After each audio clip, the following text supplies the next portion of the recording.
Assalamualaikum warahmatullahi wabarakatuh. Bismillahirrahmanirrahim.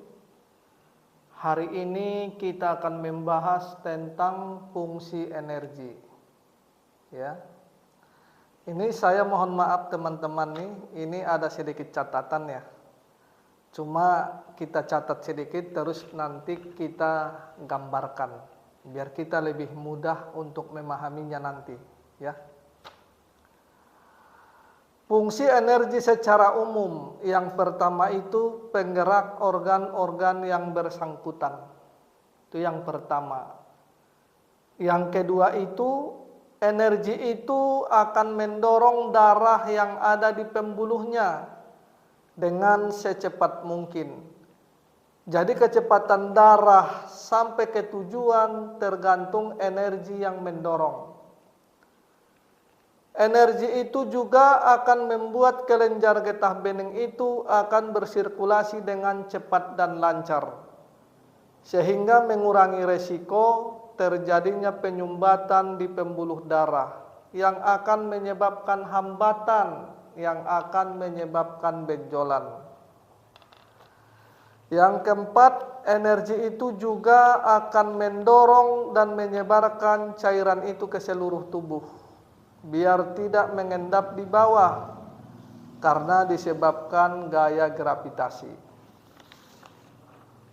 Yang kelima, energi itu juga berfungsi menahan serangan PPL atau penyebab penyakit luar seperti angin dingin, dan sekaligus difungsikan untuk menghangatkan tubuh.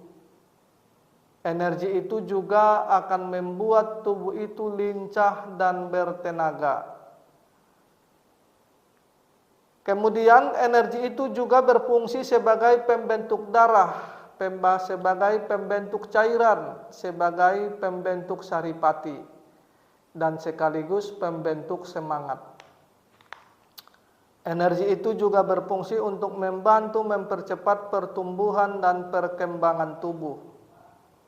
Satu lagi, energi itu dalam kondisi tertentu, energi itu juga berfungsi untuk mendorong dan menahan. Jadi kita gambarkan ya teman-teman ya. Yang pertama tadi, fungsi energi itu secara umum penggerak organ-organ yang bersangkutan. Artinya begini, energi itu seperti begini. Energi itu sebenarnya tidak dibahas secara langsung ya di kedokteran barat. Karena apa? Karena kadang energi ini tidak terbahaskan.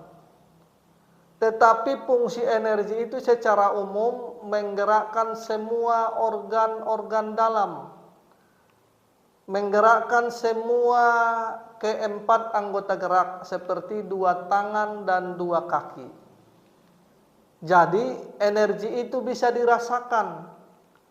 Contoh, ada seseorang itu energinya besar, ada juga seseorang itu energinya kecil. Jadi kalau seseorang itu energinya besar, energi itu akan membuat tubuh dia itu menjadi kuat. Walaupun kadang-kadang tubuhnya kecil. Ada juga seseorang itu energinya kecil, akan membuat tubuh dia itu menjadi lemah. Walaupun kadang-kadang tubuhnya besar. Begitu gambarannya. Yang kedua, energi itu juga akan membuat energi itu akan mendorong darah yang ada di dalam pembuluhnya dengan secepat mungkin. Jadi kecepatan darah sampai ke tujuan tergantung energi yang mendorong. Berarti kalau ini bahasanya itu kaitannya dengan jantung. Jadi energi itu membantu jantung itu untuk memompa darah dan mengedarkan darah.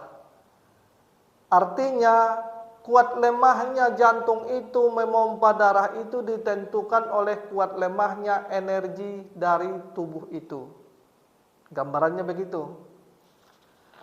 Terus yang ketiga, energi itu juga akan membuat kelenjar getah bening itu akan bersirkulasi dengan cepat dan lancar, sehingga mengurangi resiko terjadinya penyumbatan di pembuluh darah yang akan menyebabkan hambatan dan benjolan.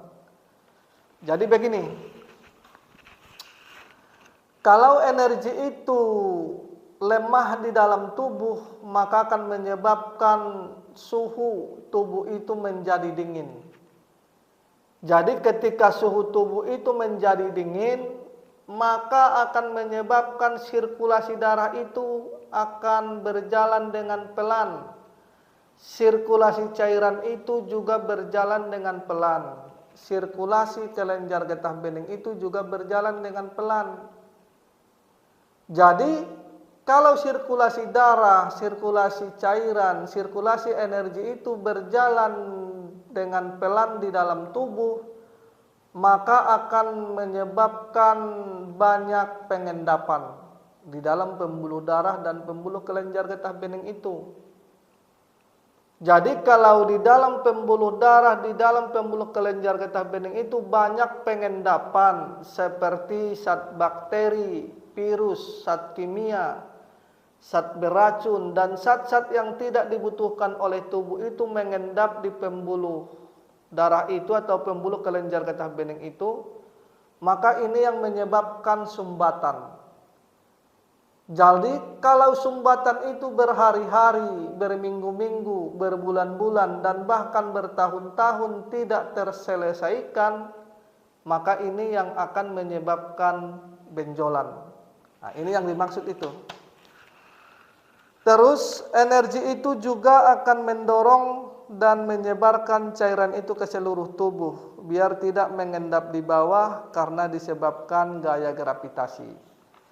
Artinya begini, ketika ketika energi paru-paru itu dalam kondisi lemah, maka energi paru-paru itu tidak bisa menekan, tidak bisa mendorong, atau tidak bisa menyebarkan cairan itu ke seluruh tubuh. Jadi bila energi paru-paru itu lemah, maka tidak bisa mendorongnya, karena sifat cairan itu sifatnya gravitasi dan selalu turun ke bawah dan selalu mencari tempat yang paling rendah, maka cairan itu akan tertahan, cairan itu akan terjadi penggenangan di dalam lokasi tertentu. Saya ulangi sekali lagi.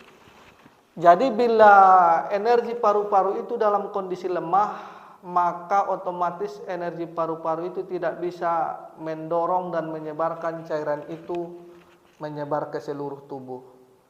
Karena sifat cairan itu sifatnya gravitasi dan selalu turun ke bawah, maka cairan itu akan mencari tempat yang paling rendah di dalam tubuh. Jadi ketika energi paru-paru itu